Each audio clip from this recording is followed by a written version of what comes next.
દસ્તકાર સમિતિ દ્વારા દિલ્હી ખાતે યોજાયેલા નેચરલ બજાર ફેસ્ટિવલમાં મડવર્ક કલાકારોના લાઈવ ડેમોન્સ્ટ્રેશનનું આયોજન કરવામાં આવ્યું હતું, જેમાં કચ્છી મડવર્ક કારીગર રમજુ કુંભારનું વિશેષ સન્માન કરાયું હતું.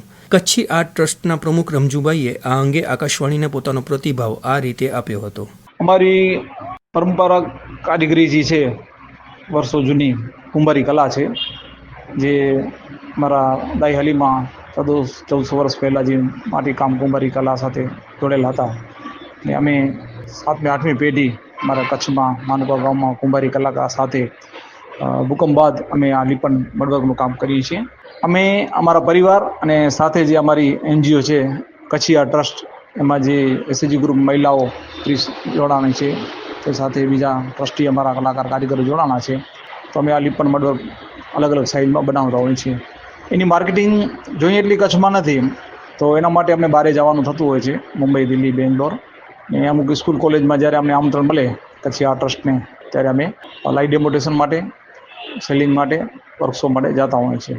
હમણાં અમે નેચરલ બજાર દસ્તકારી હાટ સમિતિ દ્વારા અમને લાઈવ ડેમોન્સ્ટ્રેશન માટે બોલાવવામાં આવ્યું હતું.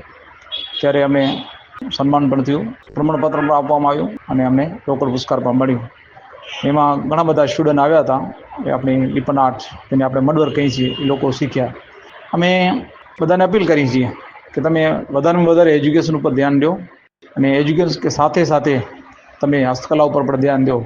જે આપણી હસ્તકલા, ઘણી બધી એવી કલા છે જે લુપ્ત થઈ રહી છે, તો એ કલા લુપ્ત ના થાય અને આપણે આપણા પરિવારને પણ બધાને રોજીરોટી મળે.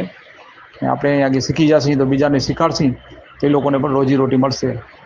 અને કલા કોઈને શીખાડશી તો એનો પરિવાર આપણે ઘણા બધા દુઆ આશીર્વાદ આપશે ને આપણું દેશનું નામ રોશન થાય. ને આપણે ભારતીય છીએ તો આપણા ઉપર ફરજ છે કે આપણે નાત જાત ભૂલીને બધાને કલા શીખાડીએ.